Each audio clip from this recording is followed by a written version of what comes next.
When I was around the age of 9, I caught a glimpse of this show that aired at night that showcased people from different walks of life in a jungle. Little did I know at the time that it would be this glimpse that would kickstart my journey into a series I still hold close to my heart, though the size depends on the day you ask me this question, Survivor. Now, my first season that I watched to completion was Pearl Island, the 7th season of the show. 7th. We're like, 40 seasons in now? Almost 60 in my timeline? Yeah, safe to say, I've been a big fan of this property, but I've never really had the chance to talk about it since my channel focuses on animation, movies, and manga pretty much. However, since this channel is not my job anymore, or dead, I figured now would be the time to discuss this property I've liked since, well, I was a kid. Or at least the very first season of it. I don't want the channel to rot that fast. But why this series particularly, and not other shows? After all, it's just reality TV set in the jungle, or in later series, Fiji Islands. And while that is very much true, what initially drew me in was seeing people from different walks of life either work together, or go against each other in fun, colorful challenges. Here we go, a storm is approaching!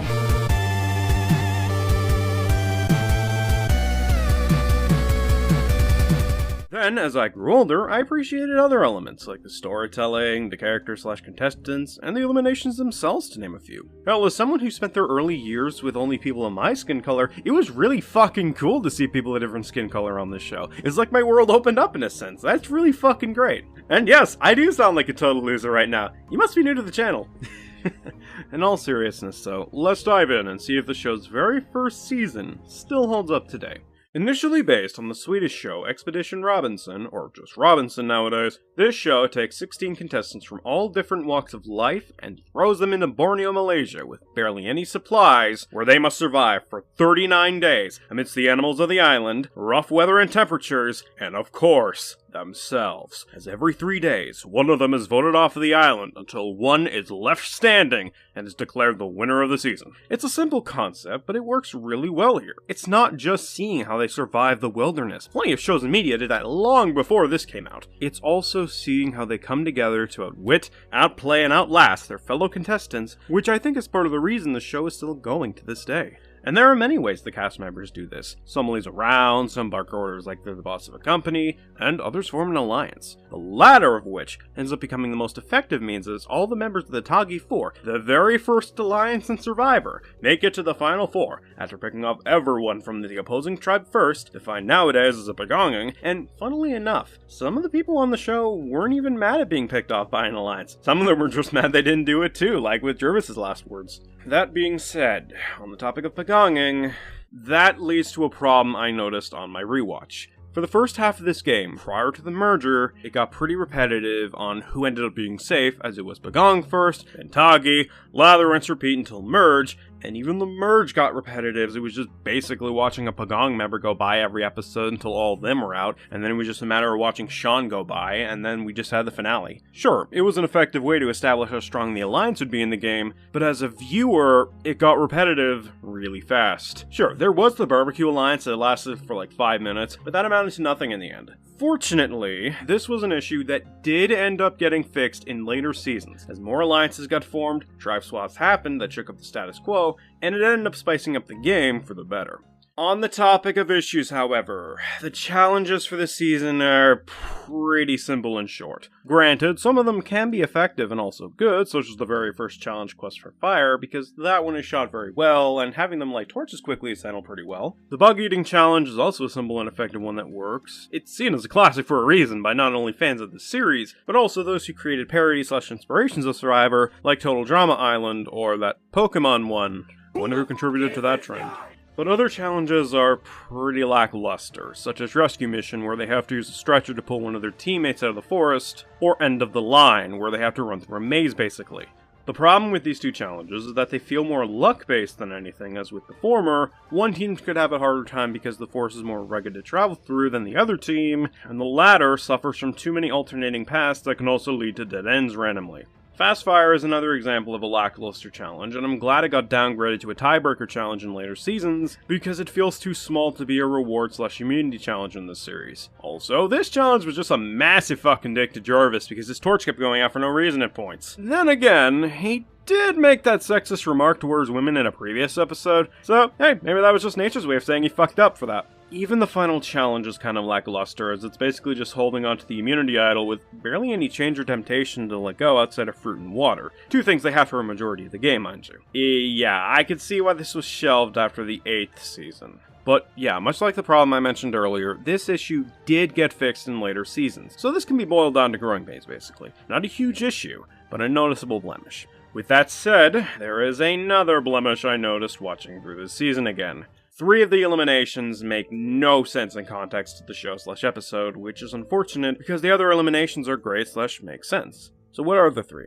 First off, Sonya's elimination. It makes little sense because she only slowed the team down by a tiny bit, and she barely did anything that made her a problem to the tribe. Maybe this issue was due to the fact that the episode's only an hour long and not 2 hours like later seasons would end up doing, but from what I was shown, Sonya barely did anything that warranted her leaving first. But that's just me. The next elimination I took issue with was Joel's. Specifically because, like Sonya, he barely did anything that warranted him leaving prior to the episode he went home in. Then, when the episode where he did go home came out, suddenly he's a chauvinist and a pain in the ass. I'm sorry, where did this come from exactly? This especially is head-tilting considering in the very same episode, Jervis, who was just lazing around for most of the fucking season and couldn't even swim well, mind you, makes a really sexist remark that pisses off the tribe, and yet he stays over Joel? Make this make sense to me. I feel like my brain's rotting. Finally, Colleen's elimination makes a little sense, considering that the Toggy 4 Kellyless edition were saying that Sean would go if Kelly was safe, yet Colleen went home anyways. Where did that come from exactly? It especially makes little sense when you consider that nothing would change outside of swapping Sean and Colleen's eliminations from 5th and 6th to 6th and 5th respectively. Both were not winning the game anyways. Plus, Sean was pretty much throwing the game by this point anyways, and Colleen's chances of winning a challenge were about as likely as me being funny. But I digress. Outside of the ones I mentioned, there's not a whole lot of issues with this season, and even then, most of what I described as issues are pretty much just it being basic, or blemishes. But how are the characters? Well, this is where it shines in fucking spades, and it gets better with later seasons. So for this section, I'm gonna give my thoughts on every contestant by elimination order. Here we go. Sonya. She was okay. Like I said earlier, she didn't really exhibit any traits that warranted her being a threat/detriment to the tribe outside of that one screw-up, so frankly, she could have gone further. BB, God rest his soul, was the hard-ass wannabe leader of the group that became insufferable as the episodes went on, and he basically gave up playing by episode 2, wanting his tribe to oust him the next time they lost. Yeah, unlike another contestant I'll mention later, BB didn't adapt to his tribe or try to fit in with them, and it clearly cost him in the end. Stacy was also a hard-ass to Rudy and was also incredibly lazy. Outside of that, she was just a pain, and frankly, I loved it when in the first episode, Sue pretty much calls out Stacy's ass for bitching about Rudy barking when she hasn't done shit. Needless to say, Sue is base. Ramona was incredibly forgettable. She barely did anything due to her sickness for most of the time she was on, and by the time she got better, it was her elimination episode, so she was effectively wasted. Even the bio part of her job title didn't want to be a part of this, as it floats away from her description after the first episode. Dirk. He's religious, and also got into conflicts with Rich because he's gay. Pretty sure God views sloth as a sin, yet Dirk had no issue being that on his season. Outside of that, yeah, he deserved the boot because he was useless. Much like the deity he prays to. Did you forget heat doesn't work on me, you stupid, useless shit? Joel. Like I said earlier, this guy barely did anything, and so I have not much to say on this character. Gretchen. Liked her well enough, but good lord, she was stubborn about making an alliance, and frankly, it would have made the merge portion of the game more interesting if she did team up with some members of Bagong to rival Toggy's alliance. Greg is a ray of sunshine who is entertaining in almost every scene he's in, and was very likable from start to finish, and frankly, it sucked to see him go. But hey, it was nice to see him on the jury, and his jury question at the end of the season, really good shit. A number between 1 and 10. 21. Jenna. Only memorable thing about her was her not getting a tape from her family. Remind me again why she got invited for All-Stars? Jervis. Started off fine enough, but he started to get very annoying as the season went on, and his remark regarding women as the stupidest thing on the planet next to cows was fucking cringe, to put it nicely. Then again, his blood versus water performance also sucked ass, and nice to see things never change with this guy. Colleen was also pretty likable, and I do give her credit for being the last Bagong member standing. Pity though she never wanted to return for later seasons. Sean. This guy's throwing, dude! Legit though, outside of the alphabet strategy, and even that gets abandoned after a bit, the only thing he really does is make the Super Pole 2000, which couldn't even catch one fish. This guy was flat out useless and got way too much screen time for someone who barely contributed to the overall game. Sue. I really liked Sue in this. She doesn't take anybody's shit as showcased with her calling out Stacy's stupidity. She had a good social game and chemistry with the Toggy 4, which she was frankly a riot this season. And of course, it'd be wrong of me if I ignored the Snakes and Rats speech in the final Tribal Council. Such a good speech that symbolizes the final two contestants very well in terms of how they played their game. Richard the arrogant snake, and Kelly the two-faced rat. And it also does a good job as a plea to the jury to vote how nature itself dictates, for the snake to eat the rat. Which almost went the other way if Kelly answered with an 8, 9, or 10, considering the winner was separated by 1 vote this season. But yeah, Sue was really good. Now on to Rudy, who's complicated to talk about. On the one hand, he's a homophobic curmudgeon.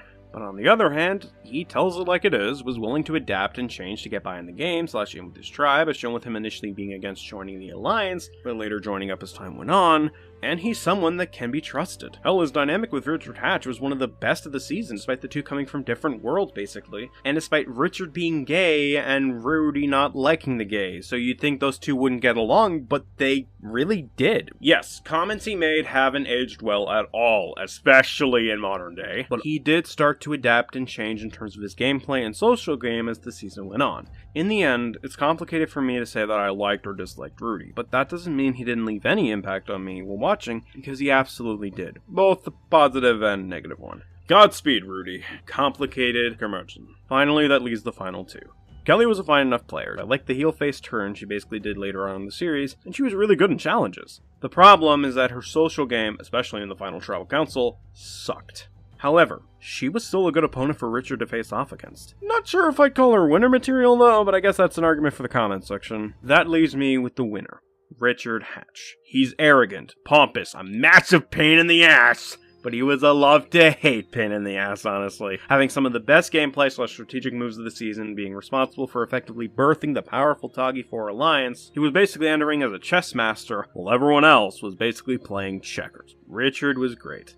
Now, if only he paid his taxes, and didn't do, frankly, most of the things he did in All-Stars. But, yeah, the cast was overall pretty good for the most part, and that's one of the big reasons I keep coming back to this show, even during the weak moments of the show's history. If you got a good cast of characters from different walks of life trying to work together while also trying to win a game and also change, you got my fucking interest. Speaking of interest, though, holy shit, the soundtrack of Borneo fucking slaps! Whether it be the Tribal Council music, the rites of passage music that plays when the final three remember their fallen comrades, an aspect that I really miss in the newer seasons, by the way, but I digress. The challenge music or the theme song itself, ancient voices, it's really damn good. Once that tribal chant hits, capped off with the yo, I'm fucking singing that shit, and getting called cringe while doing it, but that's not new for me, so yeah, I don't care, that shit is bombing. Sure, the initial season of Survivor doesn't have a lot of the crazy shit seen in the modern seasons, like Hidden Immunity Idols, Redemption Island, or its Great Value version Edge of Extinction, or uber deep alliances, or blindsides every other episode, but it's still a really good show from start to finish, and I had a lot of fun rewatching this piece of my childhood again. No, I'm homosexual. Never mind, better make a bunch of videos calling the show woke pandering garbage, it's gonna die off. Yeah, wanna find out how to spot fake fans of Survivor? They make videos like this. Bonus points if they never made videos on Survivor prior to 41 and 42 coming out. Interacting offended for clicks while also censoring themselves because they need to earn their 2 nickels from Big Daddy YouTube. And that's the wokeness of Survivor. Shut up, bitch! Sorry, not sorry. And now that I burned enough bridges today, I will take my leave. The first season of Survivor was a massive success for CBS, to the point that the finale alone brought in 51 million viewers. Needless to say, they were plans for a sequel season, and they had to go big or go home.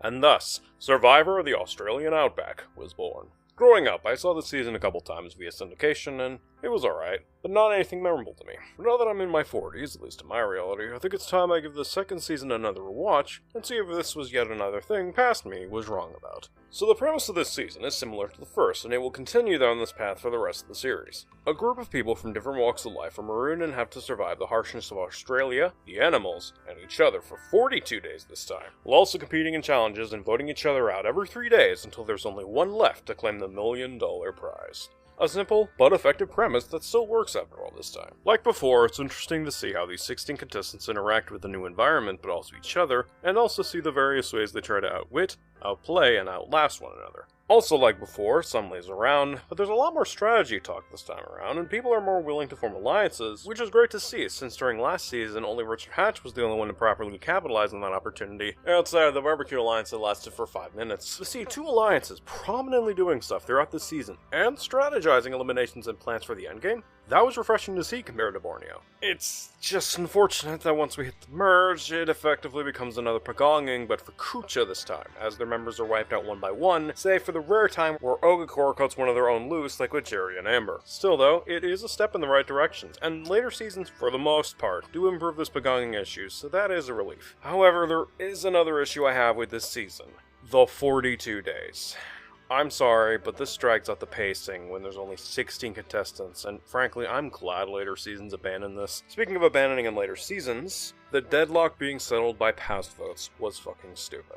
I'm sorry. But at least with fire making or a challenge between the tied contestants, they'd at least have more of a fair shot in staying than their fate being decided by past votes cast days or even weeks before.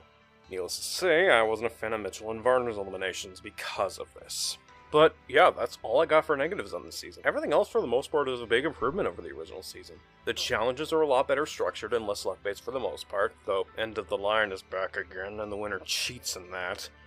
Caught you in 20K HDR 1200 FPS. But at the very least, this is the last season to have this stupid fucking challenge, so that's a relief. Even Rescue Mission was modified to be much less luck-based since the distance and obstacles are the same for both tribes, so there's no advantage one team has over the other outside of one tribe just being better at it. And the music is once again fantastic. Even the eliminations weren't as head-scratching as last time for the most part, since most of them made sense. So that's another plus in this season's direction. But with Mitchell's, there's a bit of a whole controversy because Tina talked with some of the members off screen in voting out Mitchell. Would have been nice to fucking see that, but okay.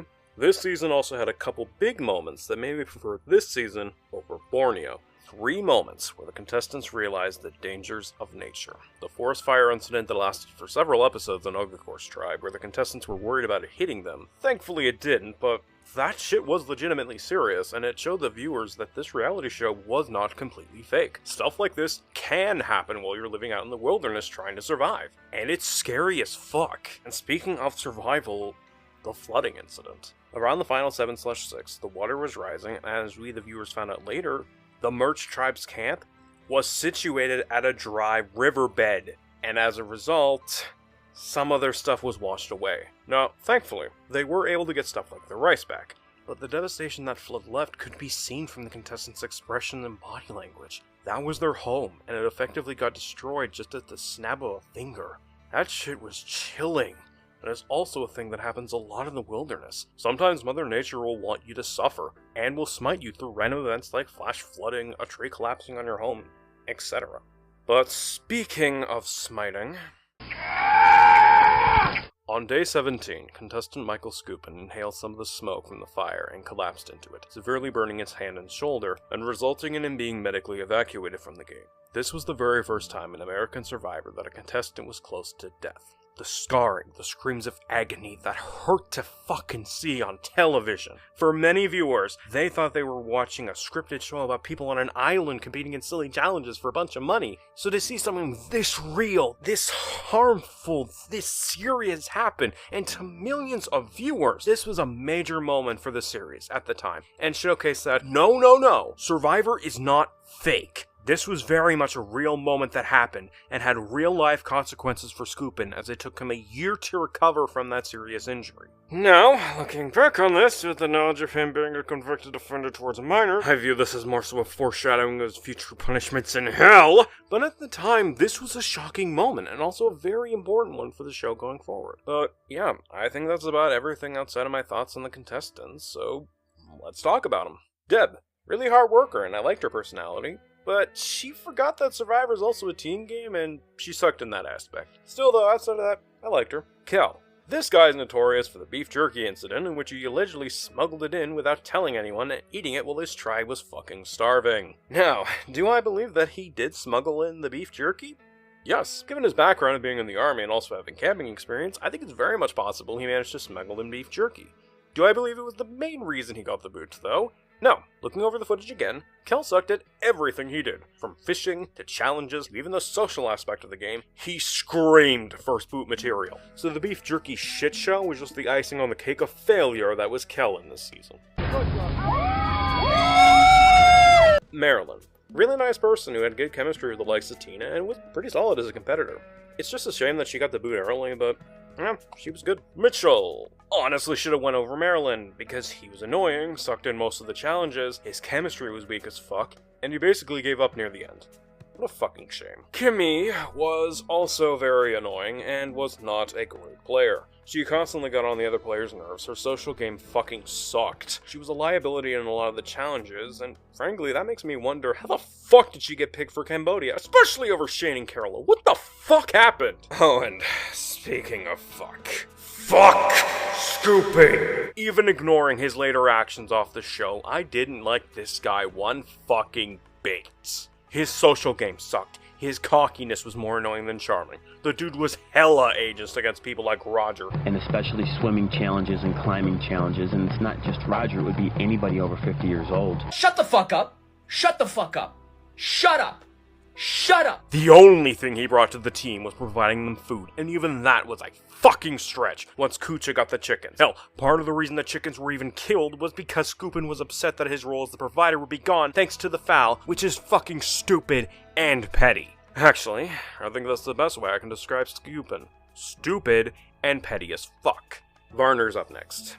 Honestly, I like the guy. He started off weak, but he did grow over time. His social game and chemistry were solid, his performance in the challenges were solid.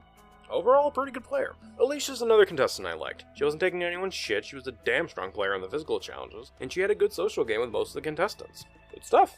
Jerry was another contestant I liked. Similar to Alicia, she didn't take anyone's bullshit, she was a smart player, had good chemistry with her tribe, and was enough of a menace to split up the Pagonging in the merge for a tiny bit in order to get rid of her. Honestly, Jerry was the biggest surprise on my rewatch, since I thought she'd be a bad player and her reputation was undeserved, but no. She deserved the reputation and respect people have given her over the years. She's really fucking good. Nick, on the other hand, sucked. His social game was weak, his chemistry with the other members of his tribe and the merge tribe was shit. His challenge performance was shit, and he also gave up near the end. The fact he stayed on as long as he did is kind of insulting to me. This guy lasted longer than Jerry, Varner, and Alicia. What the absolute fuck? Amber is another contestant I grew to like over the course of this rewatch. She had good chemistry / personality, she grew over the course of the season. Her social game was pretty good. She would have been a decent endgame threat if Tina didn't notice her flying under the radar at Final 6. But yeah, she's a pretty good player, and I'm interested to see how she plays in All-Stars when I eventually get to that season. Roger was also a great contestant.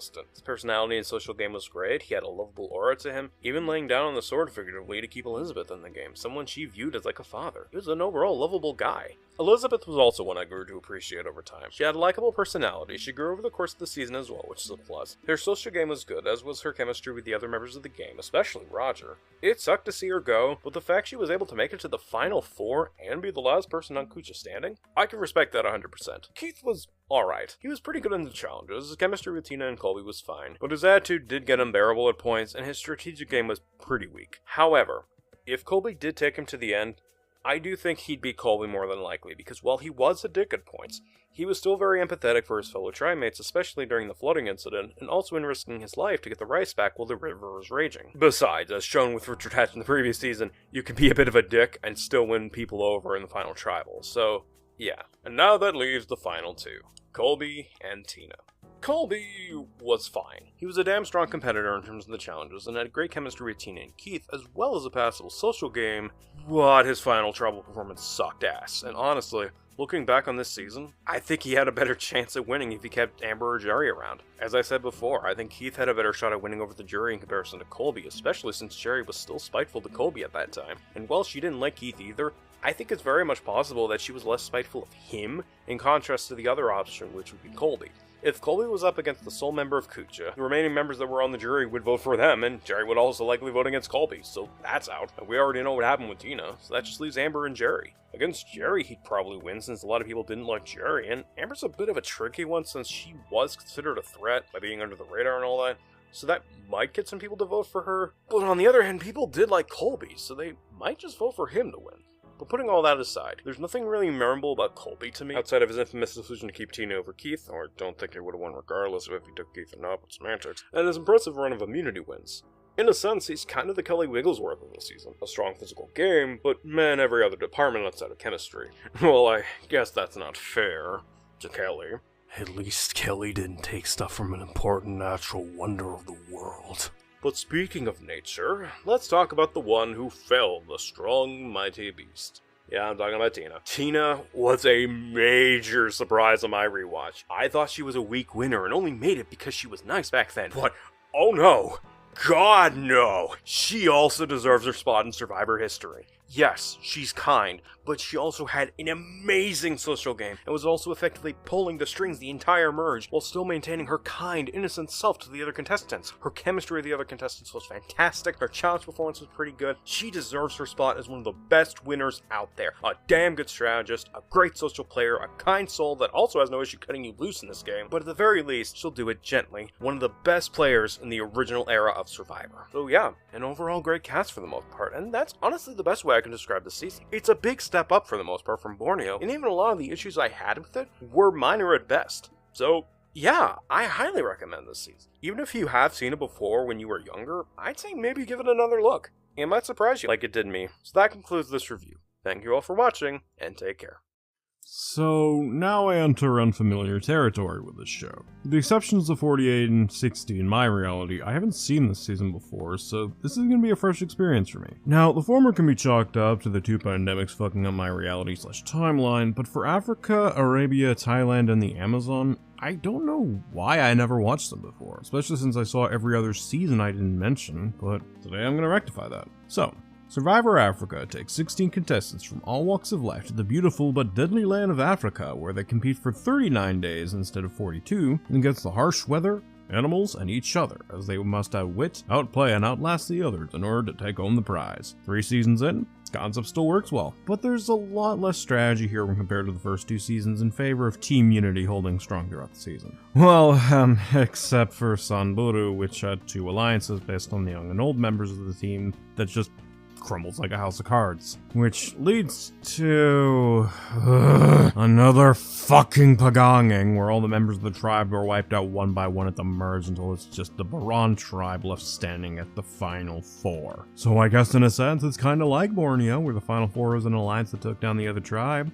If the Toggy 4 were composed of the whole team and made less interesting in terms of strategic moves/gameplay. But at the very least, the pre-merge isn't as predictable as past seasons, since we do get the first ever tribe swap here, which puts the 2 tribes' plans into flux for a bit, which makes for some fun chaos. But also some fun interactions, like Big Tom, Lex, and Kelly basically wondering how the fuck Samburu survived up to this point when their campsite is a disaster. You can't possibly live like this, can you? Or Frank/T-Bird not getting treated like shit by the Baran tribe, unlike their past tribe. Hell, the shakeup leads to an interesting blink and you'll miss a moment in episode 6 where Kim J made an L motion to Kelly, indicating that Lindsay had passed votes on her. Yes, this season also had the whole, oh, if you have passed votes thing during the deadlock, you're going home, which is so fucking stupid, well, whatever. But anyways, it happens for a moment, but they talk about it after the challenge, and I think that's a really interesting way to communicate a plan like that, since no one else noticed it until Kelly brought it up after the challenge. Speaking of plans, first season to have a trap throw challenge to send someone home, and it starts with a bang, as not only does it work, but it also takes out a very big pre-merge threat, that being Silas. Speaking of challenges, I think they're pretty good this time around. Sure, some are a bit dumb, like shooting targets with a bow and grabbing goats, but others are really interesting, like the Survivor Auction, the challenges related to knowing the history of Africa or its culture, which is an aspect that I kind of miss in the newer seasons personally, but I digress. And Second Chance, which basically combines multiple challenges from the season into one. So yeah, there are some duds, but there's a lot more good challenges than bad this season, which is nice. What's also nice is that unlike last season, there's no medevac, since that shit was scary as fuck back in season 2, and the crew probably didn't want to go through that again. But that's not to say there wasn't any risk, period, as there were a few moments where lions and buffalo were near their camp and they had to be extra careful. Now, obviously they had crew and rangers nearby to deal with any attempts of mauling the contestants or attacking them, but if you ignore that, this show does a good job showing the tension and danger of trying to survive in this portion of Africa, away from civilization and stuck in the middle of the desert biome with next to no food and water that had to be boiled for 5 minutes for consumption. But I digress. What else do I have to say about this show? Well, the music is once again fantastic, but I do have one issue. So I've talked about this in the Borneo video, I believe. The Rites of Passage moment/song. Well, the song used there, also titled Rites of Passage by Russell Endo, probably mispronounced that, is also used in this season multiple times. Nice sunrise.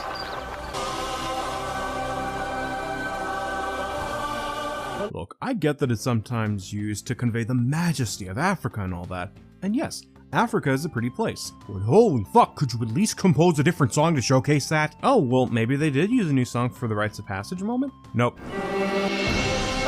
Kind of loses its majesty when you played it a good chunk of time throughout the fucking season. Only flaw I have with the music here, though. Anyways, let's get into my thoughts on the contestants. Diane. She was fine, though a bit of a bad leader. But similar to Sonia from Borneo, I think the reason she got the boo was kind of dumb. Especially since they used the first challenge performance as part of the reason for her getting the boo when they all kinda sucked at it. Hell, Ethan tripped more than a fucking Brawl character slowing the team down, yet he didn't get a vote, but I digress. Jessie. Not gonna lie, kinda forgot she was even in the show, and sadly that issue is gonna pop up again later, but I'll get to it when I get to it. Jessie didn't really do anything of note during her 2-episode run outside of showcasing that she really wasn't cut out for this, as shown with her vomiting a bunch and being sick. Carl was not good or bad. He was just okay as a competitor, though he is a bit of a stick in the mud. Though considering he makes a bunch of money already, why the fuck did he even come on the show? A question that I will also ask for other contestants when I get to those eventually.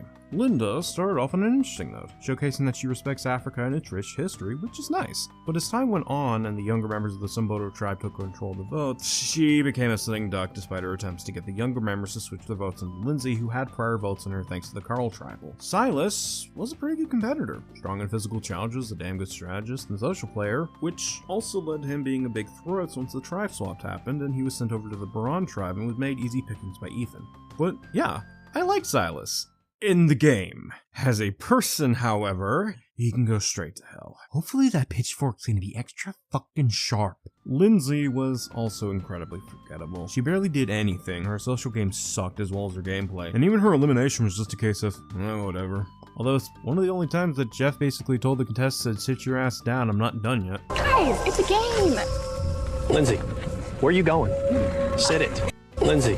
Shut your bitch ass up! Clarence actually grew on me as time went on. While he did get on my nerves in the beginning by eating everything in that can of beans without the tribe's consent, he did get better as a person and as a competitor as the pre-merge rolled on, and by the time the merge hit, he was a genuine threat to the crown so much that Lex had to tell him that he was being targeted because of how strong he was in the challenges. So yeah, I liked Clarence, and at least he took the elimination well, which is nice. Kelly, on the other hand, was mostly a contestant that I kind of forgot about outside of the moment I mentioned earlier. But then she got interesting in the episode she was eliminated in. Lex falsely accused her of voting for him based on an assumption in the previous episode, causing the other members of Baran to turn on her, and so she just shifts over to the other tribe alliance as revenge to fuck over Lex. And it almost worked! Kelly could have been one of the best players of the season if she successfully pulled off such a game-changing move of taking out the biggest threat in the game and flipping the entire script of the whole season by siding with the enemy alliance, but one of the Sunboro members decided to become a fucking snake and vote for Kelly instead. You done fucked it up! But still, despite being forgettable for most of the season, Kelly really got to shine in her elimination episode and showed me that she could be a good competitor if she got the chance to, well, as the kids say, lock the fuck in. Brendan. Okay, fine, I'll elaborate. This guy was insufferable. His social game sucked ass, his challenge performance was shit. Oh, screw it. This guy's throwing, dude! His strategy sucked balls. He was a slimy, spineless snake that stayed on for way too fucking long. And all his big move to take out Kelly did was showcase to the rest of the contestants that he can't be fucking trusted. So good move, dumbass. You dumb motherfucker. That being said, what's also stupid is attacking someone for stuff that they can't control. So while I don't like Brandon as a competitor, people who attacked/hated on him for being gay is fucking cringe and are missing the fucking forest from the trees. Basically, there's a line between not liking someone as a competitor and not liking them as a person, and that shouldn't be crossed. I may not like Brandon the competitor, but as a person, I got no issue with him. And I'm glad that he got the chance to be that out and about flamboyant gay contestant on Survivor, especially in the 2000s when homosexuality was still viewed by Americans as taboo. Anyways, Frank's up next, and he was a major letdown. Sure, he got dicked over pre-tribe swap by the younger members of his team, but he did get better as a character when the swap happened and was in a better environment, which is great. But then the merge happened, and he just acted as the lone wolf not doing anything until he was finally shot down by the Baran Alliance in the final 7. He has so much potential, but it all went to waste by the end. What a fucking shame. Kimpi was incredibly forgettable. Even in her elimination episode, I forgot she was still there. She barely did anything, her social game was effectively non-existent. Her strategy was bare bones, she just floated around like Frank did until she also got shot down. Damn, that's unfortunate. T-Bird / Teresa was slightly better than Kim, despite also just floating around until the Barons got her. She had good chemistry with the cast, she was pretty solid in challenges. She made a good move in voting for Lex as the Clarence photo, causing him to go crazy and fuck over his own alliance for a bit. And she did attempt to stir the pot near the end of her game by trying to throw Big Tom under the bus, but overall, she was okay. I think if she was given a second chance though, she might be able to shine, but we'll never know most likely because while she was on the ballot for second chance, she didn't get enough votes to return. Still though, for the last member of Samburu, she did really well, I'd say. Final 5 is a pretty good spot after all. And you panicked. Dodo, I know you ain't talking, you dumb fuck. What was that? I did. You have a bar to use however you see fit, and you panicked. You wasted 3 bars, did nothing, and died. Big Tom was a hell of a lot of fun, even though he was a fucking dumbass in terms of strategy. But yeah, he was hilarious. He had fantastic chemistry with the rest of the players, especially Lex and Ethan, basically his ride or dies of the season. Insanely loyal until Lex started to fuck things up, and then he started to take action. Yeah, he did say some dumb shit. He's a Jew and he won't eat the ham. He's a Jew. But it's kind of hard to hate on the guy when he's up and dancing or doing insane shit. Like, it's a case of, yeah, what he said was bad, but it's not so much out of malice, just more so that he's not exactly the brightest, which, fair enough. I'm sorry. I'm a Caucasian. I mean, at this point, I don't really take offense. I know he's joking. You know, he doesn't really mean it. Plus, I gotta respect a fellow dad who's all about his kids and wife, at least in my reality. Point is, Big Tom was great. Lex was also great. Fantastic strategic gameplay for the most part. I loved his chemistry with Ethan and Big Tom. He was a damn strong challenge beast. Respect aspect I mentioned earlier also applies here. It's just kind of a shame that he didn't win, but at the same time, even if he did manage to win at the Final 4, I really don't think he's winning that Final 3 challenge based on his health issues that day, regardless of if Kim J was there or not. Meaning either Big Tom would take him out of Final 3 like he was planning to do, because if he had immunity, he kinda had no choice, or Ethan would do it, as I really doubt Ethan's gonna keep such a major threat to his game still there at that point. And then there's our final 2, Kim J and Ethan. Kim J was okay. She was nice, pretty good challenge beast at the end. She had good chemistry with the other members of Baran, but her strategic game was incredibly weak. Still though, I do respect her for making it to the end, especially at her age. That was fucking impressive. So yeah, rest in peace, Kim J. You are missed.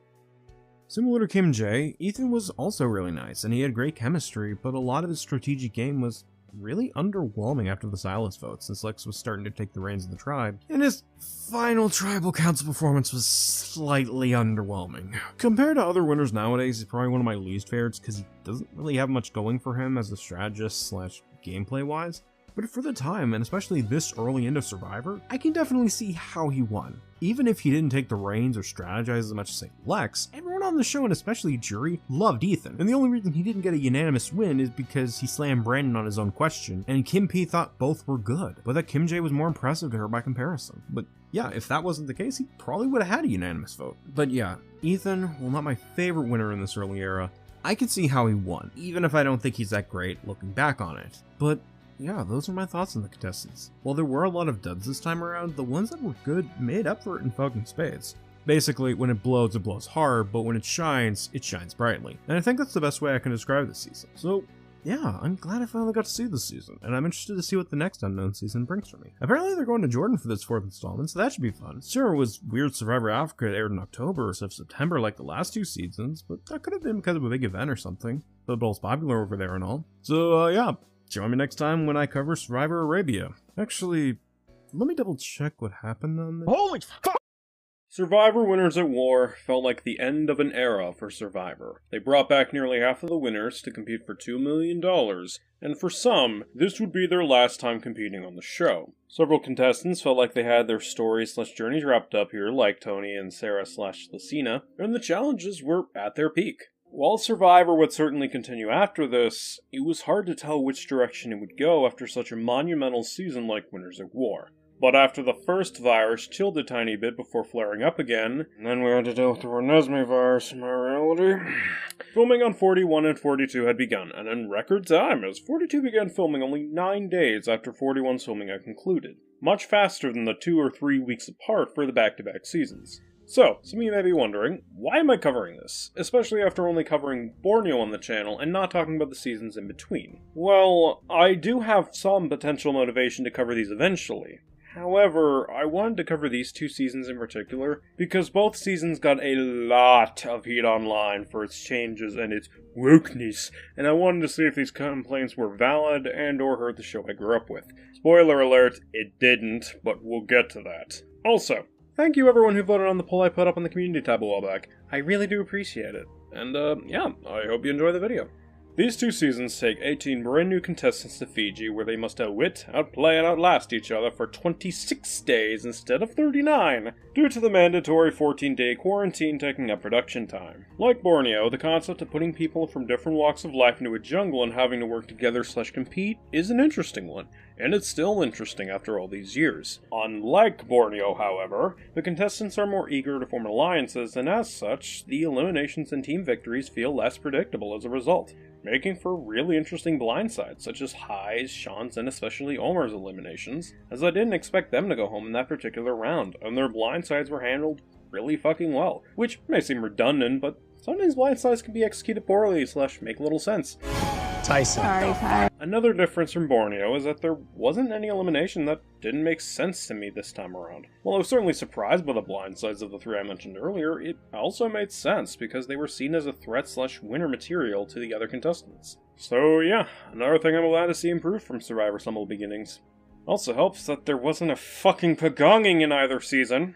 Seriously, that shit was annoying. Challenges were also really good this time around. Sure, pretty much all of them are recurring challenges like Bonus Track and Kenny Loggins, but that has been a common thing for a lot of the seasons as of late, which can certainly be an issue for some, but I don't really mind it because the challenges that they did end up reusing are good challenges. Hell, they even brought back a challenge like Rock and Roll, now rebranded as Keep Digging, which hadn't been seen since Gabon. However, I can understand the complaints about them reusing the older challenges instead of making new ones.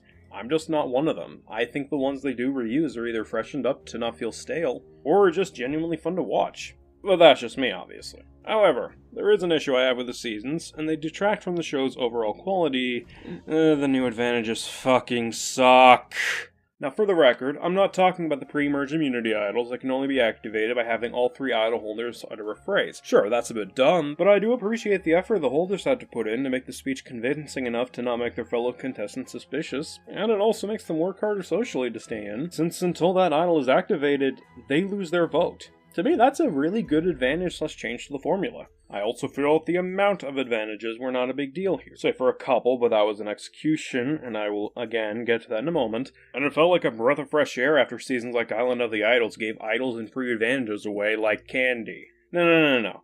My issue with the advantages come twofold. The shot in the dark, and do or die. So, what do these do?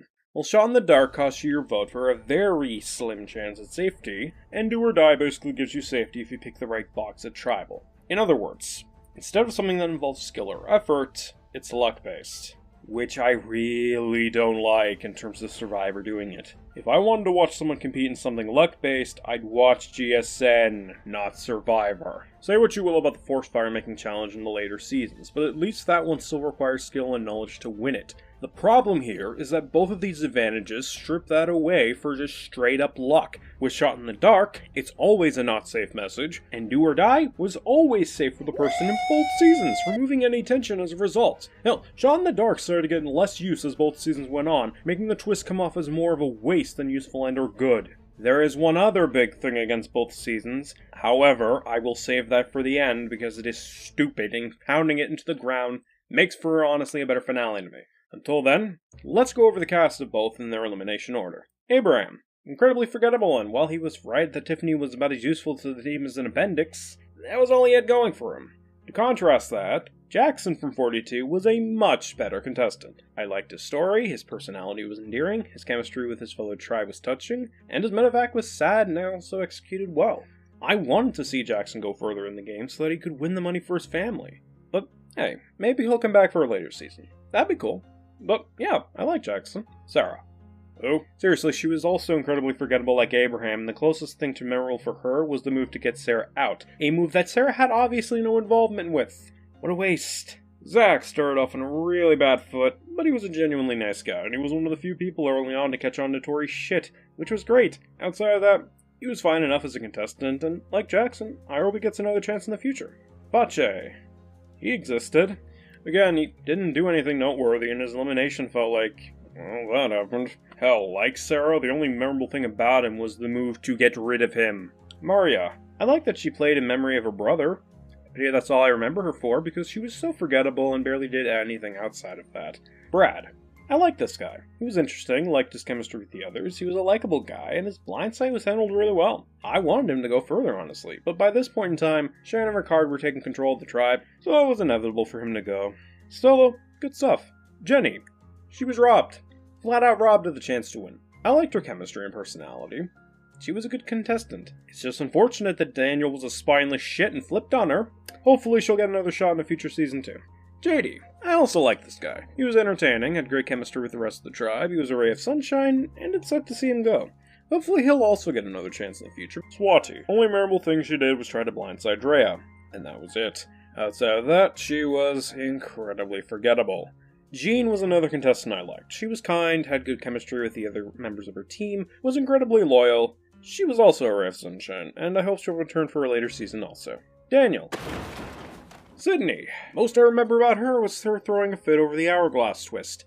Fucking next. Lydia. Liked her bond with Hai and Mike, and I also liked her slowly building confidence. It's just a pity that by this point, Hai had lost his balls and voted her out. Great. Tiffany. Holy shit, a roommate! Chanel started off on the wrong foot and continued to stumble into a downward spiral of dumb until her elimination, all because she risked her vote early on in the game. Any of her attempts to get out of that spiral only increased the fall to the bottom. Needless to say, I was not a fan of Chanel as time went on. Nasir was fine, not bad, not great, he was just alright. Not much of a note with him, unfortunately. Rocksroy was also just fine. I liked his chemistry with the other contestants. He was hardworking, likable, but way too naive for his own good, which cost him in the end, unfortunately. But yeah, he was fine, and I wouldn't mind seeing him again on a later season. Evie. They good. I'm not saying that because they're the first non-binary contestant on the show, though that does help. I liked their moves. Chemistry was good. They were an all-around great competitor in the pre-merge. It's just a shame they got outplayed in the merge. Still though, really good player and another contestant I'd love to see again. Tori was insufferable as time went on, and despite what some may say about the trouble Tori went home in, one of the reasons I liked it was because Tori finally fucked off. Shan, one of the best players in a long time. She made really good moves, she was really smart, her bond with Ricard was great, she had good chemistry, she could have easily won the season if she got to the end. Hell, her elimination was also handled really fucking well, and felt like a good way to send her off of the tribe. So yeah, Shan was really good. I was another contestant I grew to like in the pre-merge. He didn't take anyone's shit, he was likable, smart, had great chemistry, and then he lost his cojones in the merge and took it as ally he tried so hard to protect in the pre-merge. And he didn't even follow through with his plan to take out Romeo in the following vote. That being said, pre-merge High was great. Leanna was also great, and I applaud her for making the move to take Xander's idol, even if it backfired in the end. She also seemed to take the elimination well, which is great. Even asking Xander at the final tribal if he had an idol, which was pretty funny. But yeah, she was good. Drea, another really damn strong player by the end of the game. She had a great social game, great chemistry with the other contestants. She was really close to getting to the end, and only really lost because of another strong player exposing her plans to the others. But yeah, like Drea, and I hope she gets another shot as well. Danny, another great player, and it sucked to see him go at the final 6 because he was likable, kind, strong, made great bonds. He was a ray of sunshine that could have gone further in the game, and is another contestant I'd love to see return. Omar, the one who got out Drea, really shined in the merge and was another contestant who could have won the season if he made it to the end due to his strong social game and bonds he formed throughout the season. He was also genuinely likable and smart, which was a plus, and another contestant that, yes, I would love to see return because of how much of a strong player he was. Ricard. I initially hated him in the beginning because he was acting like a prick and was involved in one of the controversies I'll mention later, but as time went on, I started to gain a lot of respect for him, his gameplay, and he started to ease up on being a prick and became likable towards the end of his game. So basically a redemption story. Lindsay. I mean, she was a challenge beast. That's about it, because every time she tried to make a move, she fucked it up, like not using the amulet to save Omar, or competing in the do or die twist, or ever focusing on taking out Jonathan. Not a big fan, basically. Heather. Who? Seriously, she was super forgettable outside of that fire-making challenge where it came down to seconds. What a shame. Jonathan, much like Lindsay, was a challenge beast and had a slightly stronger social game than Lindsay on top of him being a nice person to be around, but he barely did much in terms of gameplay outside of being a physical threat. Would I like to see him again? No. He was fine enough, but he's not returning material in my eyes. Besides, I'd rather not see him get milked to death like Ozzy did with his return. Oh boy, if I ever cover those seasons, I'm gonna have a lot to say. Anyway, on to the final 3 of each. Xander was another contestant I liked. He had a good social game, was a ray of sunshine to his fellow contestants. He was also a challenge beast, but his strategic game was weak as fuck, and that was one of the things that cost him in the end. Still though, I liked Xander.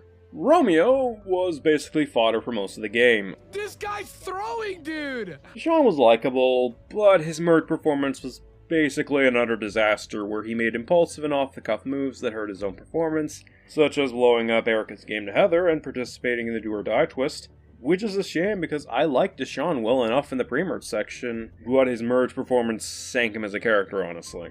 Mike was also likable, strong-willed, kind. He made great moves and great bonds with his fellow contestants. He was also easily winner material to me. Only thing I took issue with, however, was that he failed to acknowledge his betrayal/cutthroat moves in the final tribal council. If he had brought that level of self-awareness, the vote might have been closer than a near-unanimous decision for Marianne. And finally, that leaves us with our 2 winners, Erica and Marianne. Erica was genuinely surprising to me. I never thought she could win, but looking back on the season again, it started to add up why she won. While everyone else was targeting each other, Erica was controlling the vote in the background while nobody noticed, keeping the target off her, and also allowing her to make some really good moves.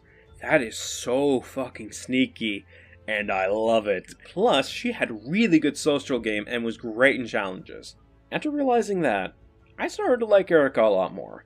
For her to be able to do that and have no one notice until it was too late, that's commendable and great. So, yeah, Erica was a great winner for me. And finally, we have Marianne. Marianne was also really damn great. She had great chemistry with her contestants, her personality is charming and infectious, she made some fantastic moves near the end when she took action, she was an all-around great contestant and ray of sunshine that made the season more enjoyable with her in it. Hell, despite having an idol, she was able to convince Mike at the final 5 to use his idol to save her, and got to flex the unused idol in the final tribal to the jury. That is badass. I love it. So yeah, I liked Marianne this season, and that could be said about a lot of the cast in both 41 and 42. I wasn't just saying this to be repetitive or to fill out the script, I genuinely meant it. That despite the few stinkers, the rest of the cast is really likable, and are contestants I would love to see again in a future season. And considering we're only 2 seasons into this new era, that is a great sign of things to come if they're pulling off strong casts this early. However, it's time to rip the band-aid off, because these 2 seasons had a lot of controversy to them when they first came out. And now, I get to make fun of stupid, so buckle in. First up, change to 26 days. Yeah, it sucks that they did this after 20 years, but considering how the pandemic fucked things up, I can't really blame them for this, and if anything, at least it trims a bit of the fat. Besides, I'm sure people will get over it, like the day when CBS cut out the intro, and the rites of passage, and changed the final 2 to 3, and added the fire-making duel. Next up, the change from come in guys to come on in. Basically, Ricard was the one to bring this up, and people got pissed at him over it. Look, I get it's a staple of the last 20 years. I also liked it. But things change, and this is honestly a nothing burger. When I first saw this, I was like, alright. And then I just got over it. Oh, and by the way, people bitching over nothing is my thing, not yours. Following that, a lot of fans say the show has gone woke. What's made them come to this conclusion? Because the show bothered to address real shit like racism and add LGBT contestants competing because of a quota. If I had a week, I couldn't list all the problems with that argument. First off, them addressing racism has been a thing since at least Marquesas. This is not new, nor has it ever been a new thing with this show. Secondly, while there is now a mandate for CBS programming like Survivor to have 50% of the cast be POC, that doesn't necessarily mean it's done for quota reasons or the like. It's very much possible that this was a problem and they wanted to fix it going forward. However, why does it matter to you if the cast is at least 50% POC? They're a person at the end of the day, and yeah, it'd be nice to watch a show without having to worry about racial bias and the like, I get that. But that's not the world that we live in, and humans are prejudicial pieces of shit at points. So them at least attempting to even the playing field isn't a bad idea, and it certainly isn't woke of them to do it. And before anyone says, oh, but racism has died down so it isn't as serious anymore, 8 minutes, 46 seconds. Anyways, what else is there now that I pissed off those people? Oh, right. People bitched about the idea of an all-black alliance. Okay, on the one hand, it would be nice to see multiple races in one alliance working together for equality. Wait, what's that? Those have existed for a long time in this series. Fascinating. In that case, this controversy is fucking stupid. Who gives a fuck if an all-white alliance or an all-black alliance exists? No one cared when it was under an all-white alliance or a one-sex-only alliance. Why does it matter here? Besides, we have alliances where people of different races work together anyways, so what's the harm if in, say, 41, they wanted to form an alliance of African Americans? Spoiler alert, none! Put simply, most of these controversies involving both seasons can be boiled down to nothing burgers with who gives a fuck fries. Alright, now that I got that out of my system, let's wrap this up. Overall, Survivor 41 and 42 are good seasons. While 41 has a slightly weaker cast, it's still a lot of fun to watch, and is a series I would rewatch over seasons like Redemption Island, One World, or even Island of the Idols. Meanwhile, 42 has a stronger cast, good challenges and blindsides, making for an overall great experience to watch, despite the do-or-die / shot in the dark muddying the quality of both a bit. Sure, these seasons are an all-time greats, but they are still good seasons to me, and I highly recommend it. So with all that said, and with all those bridges burned most likely,